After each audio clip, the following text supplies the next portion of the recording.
जा ये मीठी मीठी निंदिया ख्वाब है तू है मेरा। সম্প্রতি মেগাস্টার শাকিব খান এবং বলিউড অভিনেত্রী সোনাল চৌহান অভিনীত দরদ সিনেমার রোমান্টিক হিন্দি গানটির শুটিং চলাকালীন দৃশ্যে মেগাস্টার শাকিব খান ও সোনাল চৌহানের রোমান্স ভাইরাল হয়েছে নেট দুনিয়ায়, যা প্রকাশের পর থেকে এই গানটি দেখার জন্য খুব এক্সাইটেড সকল সিনেমা প্রেমীরা।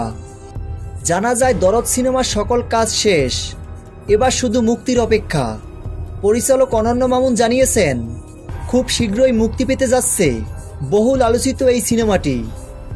প্রিয় ভিউয়ার্স, দরদ সিনেমার এই হিন্দি গানের শুটিং ভিডিওটি আপনাদের কাছে কেমন লেগেছে ভিডিওর নিচে কমেন্ট বক্সে কমেন্ট করে জানাতে ভুলবেন না।